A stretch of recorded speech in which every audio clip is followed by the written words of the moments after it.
these are some questions you want to ask yourself when designing the character. The more that you can answer these questions, I think the better people can understand your character and kind of relate to it or connect with your character. So the first question is, where's the character from? If you can think of how or where or who the parents were of this character, it will likely allow you to design it in that way. In terms of heightening the audience's emotions, how by maybe the size of the eyes can it suggest that character's role. I mean, you're not going to want to design a character that, say, it's a sci-fi, going to the moon type of story with a character that looks like they're ready to go to a beach.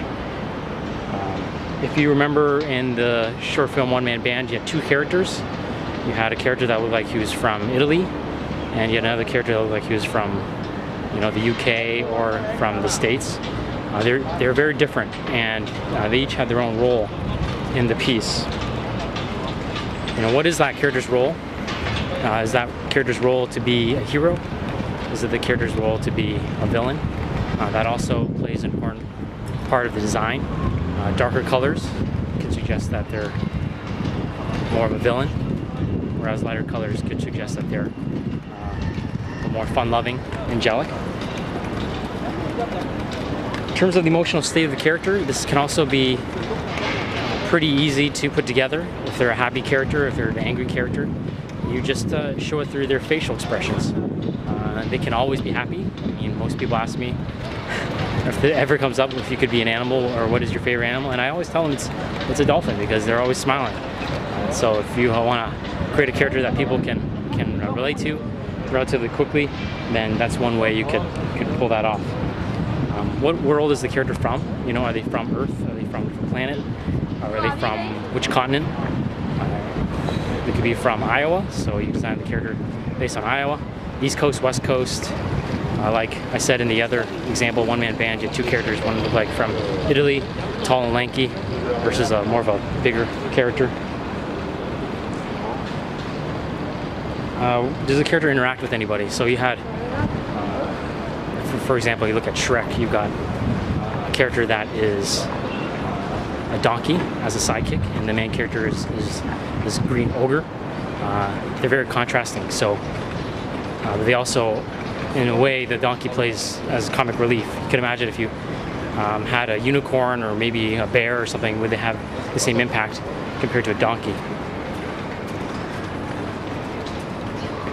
Proportions, also very important. You can think of it like Popeye. Popeye's got big forearms because he's big and strong. In the same way, that could also suggest the character's role, whether they're designed to be a character that is there to defend or to attack. If you're going to see a soldier character, they always would have some sort of weapon along with them, and you could do that as a way to suggest their role. And then finally, what kind of props can the character have that can also suggest where they are in terms of what maybe occupation they have. Perfect example, like I said previously, was having a weapon. Another one could be simple as having a hammer, like in Wreck-It Ralph. You see Mr. Fix-It always having a hammer with him. And these kind of things can help the audience quickly understand who that character is and what their role is in society.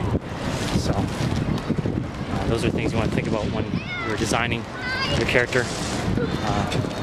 Because even the new movie coming out, Big Hero 6, the big character, he's like a big marshmallow, and he's actually a nurse character. So it's interesting that you have this squishy character playing off as a nurse, and the main character tries to outfit him as a soldier, and it's kind of interesting in an interplay between the design. And since it's comedy, it works. So, something to think about. Keep working hard.